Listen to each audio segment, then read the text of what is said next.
नमो नमः मित्राणि, स्वागतम सर्वेषां। मित्रों, स्वागत है आप सभी का संस्कृत विषय अध्ययन नामक यूट्यूब चैनल पर। मैं हूं सतीश पनेर।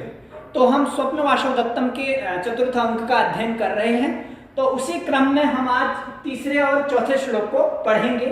छोटे छोटे श्लोक थे तो मैंने सोचा दोनों श्लोक को एक साथ आप सभी के समक्ष प्रस्तुत करने का प्रयास करता हूँ। तो इससे पूर्व दो श्लोकों को चतुर्थ अंक के भी मैंने पढ़ाया है, आप प्लेलिस्ट में जाकर के देख सकते हैं। तो प्रसंग यह चल रहा था, राजा उदयन की जो शादी है, विवाह है, वो पद्मावती से होने वाला है। तो पद्मावती और राजा आपस में मिल रहे हैं। तो विदूषक और राजा उनके पास जाते हैं। तो रास्ते में एक जगह है, वो रुक जाते हैं। तो भंवरे वहां पर आते हैं। तो विदूषक उन भंवरों से परेशान हो जाता है। आप तो जानते हैं, जो विदूषक नाटक का एक पात्र होता है वो हास्यता से युक्त होता है, जबकि दशरूपकार ने उसका लक्षण भी किया है, हास्यकृच्च विदूषक, अर्थात जो हास्यमय बातें करता है और राजा से खुल मिल करके बात करता है, राजा भी उसको अपनी सारी बातें उसके सामने बता सकता है, तो विदूषक कहलाता है। तो विदूषक वहां पर कहता है कि यह नीच भंवरे जो है मेरे को परेशान कर रहे हैं, इनको मैं डराता हूं, इनको यहां से पलायित करता हूं, भगाता हूं। लेकिन राजा कहते हैं कि भंवरों को नहीं डराना चाहिए। एक सूक्ति बन रही है, ये सूक्ति परीक्षाओं में भी पूछी जा सकती है, आप ध्यान रखें। राजा कहता है मधुकर संत्रासः परिहार्यः, अर्थात मधुकर कहते हैं भंवरे को, मधुम कुर्वन्ति एते मधुकराः।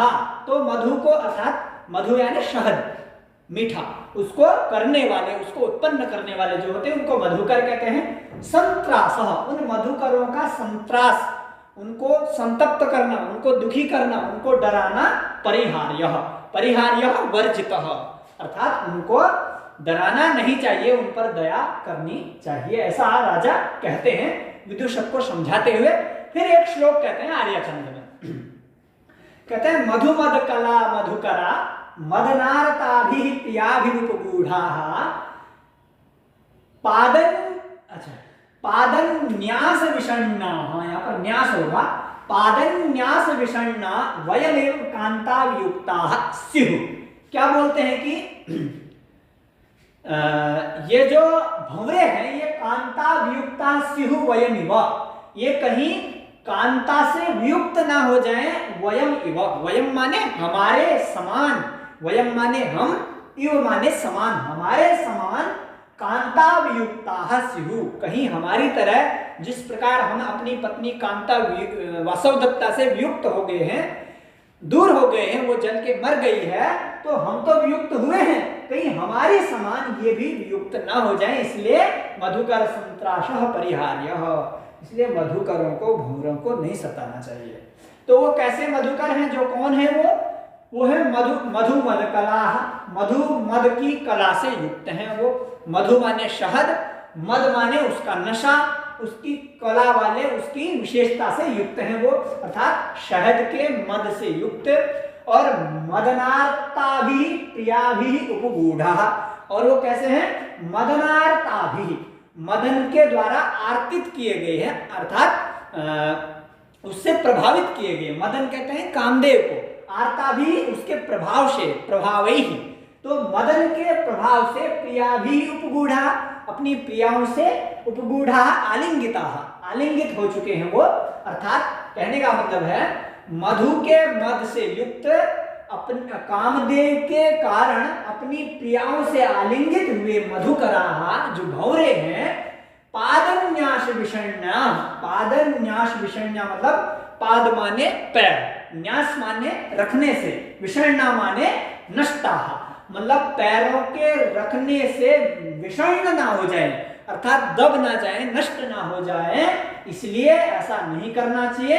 अगर वो नष्ट हो जाएंगे तो वो वयमेव, हमारी तरह से कांता वियुक्ताः स्युः, अपनी कांताओं से वियुक्त हो जाएंगे, अपनी अपनी भंवरियों से, अपनी पत्नियों से वो क्या हो जाएंगे, वियुक्त हो जाएंगे, दूर हो जाएंगे, इसलिए उनको मत सताओ, ऐसा राजा विदूषक को समझा रहे हैं। फिर उसके उसी क्रम में थोड़ा गद्यांश है, उसके बाद ये श्लोक है।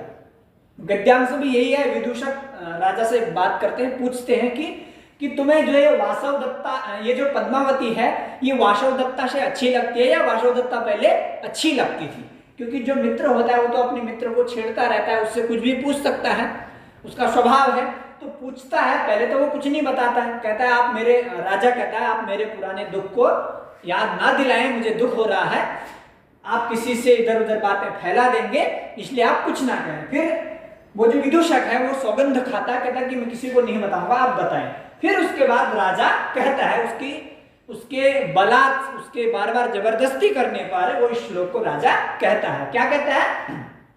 आर्य छंदमयी भी पद्मावती बहुमता मम यद्यपि रूपशील माधुर्यैहि वासव दत्ता बद्धम न तु तावन में मनोहरती।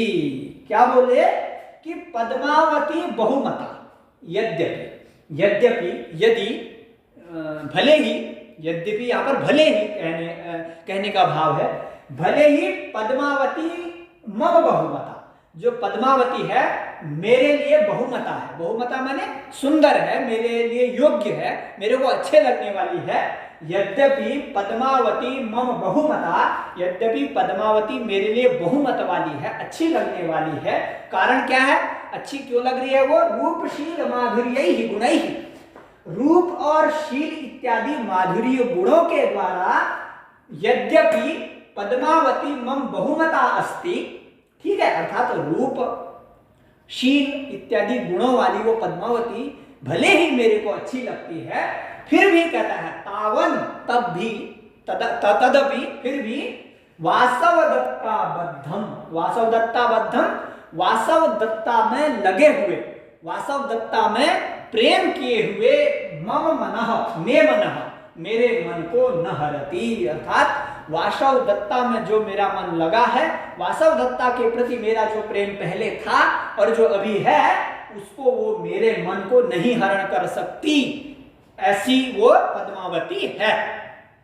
मेरा मन कैसा है? वासव दत्ता बद्धम, वासव दत्ता में बंधा हुआ, वासव दत्ता के प्रेम की ओर समर्पित हुआ। मे मनः न तो हरती, नहीं हर सकती वो, भले ही वह रूपशील माधुर्य गुण ही बहुमता पद्मावती मेरे मन को नहीं हरण कर सकती। ऐसा विदूषक के पूछने के बाद राजा उदयन उसको ऐसा इस श्लोक के माध्यम से बताते हैं। तो मित्रों, अब इन श्लोकों में इतना ही है। अगले श्लोक में आप सभी के सामने उपस्थित होता हूं। आप सभी का धन्यवाद। चैनल को सब्सक्राइब अवश्य करें। पुनः मिलते हैं। नमः संस्कृताय।